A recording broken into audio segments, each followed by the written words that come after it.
తల్లి బీజేపీ ఎమ్మెల్యేనే ఉండే, చైర్మన్ ఉన్నారు. కానీ ఇప్పుడు మనము తిరిగా ఆ పాత పద్ధతిని తేవాలంటే మనమందరూ కలిసి తల్లిని కాపాడాలా, తల్లిని కాపాడాలా అంటే కర్ణాటకలో ఉండే ఆనేకల్ మీరు చేరితేనే అది కాపాడి గెలిచేకైతే మీ అందరితో నేను రిక్వెస్ట్ చేస్తున్నాను. సో తల్లి గెలుస్తామా? మీ సపోర్ట్ ఉంటుందా? మీ ఒక డెడికేషన్ ఉంటుంది కదా.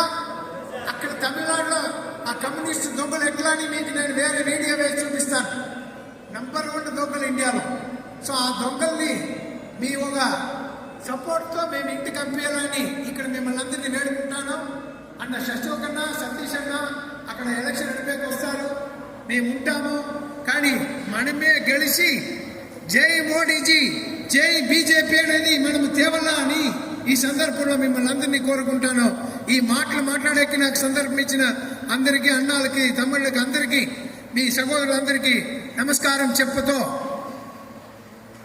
வென்று காட்டுவோம் தமிழ்நாட்டிலே தலியை வென்று காட்டுவோம் என்று தமிழிலே ஒரு பழமொழி இருக்கிறது என்று சொன்னால் గెలిచల్లా తల్లిని మనం గెలిచల్లా, తల్లిని గెలిచి మనం తీసుకోవాలా అనేదాన్ని మీకు అందరితో చెప్తున్నాను.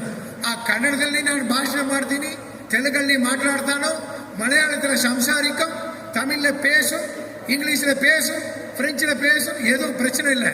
ஆனால் நமக்கு కావాల్సిండేది జనాలతో ఓటు. ఆ ఓటు తీసిచ్చేకి మీరు అందరూ సహాయపడాలని ఈ సమయంలో నేను వేడుకుంటూ నా మాటలు ముగిస్తాను. ನಮಸ್ಕಾರ. Thank you very much. Sir, ಖಂಡಿತವಾಗ್ಲೂ ಆನೇಕಲ್ ವಿಧಾನಸಭಾ ಕ್ಷೇತ್ರದ ವತಿಯಿಂದ ತಳಿ ಅಭ್ಯರ್ಥಿಯನ್ನು ಗೆಲ್ಲಿಸಿಕೊಡುವಲ್ಲಿ ಸತತವಾಗಿ ನಮ್ಮ ಕಾರ್ಯಕರ್ತರು ಶ್ರಮ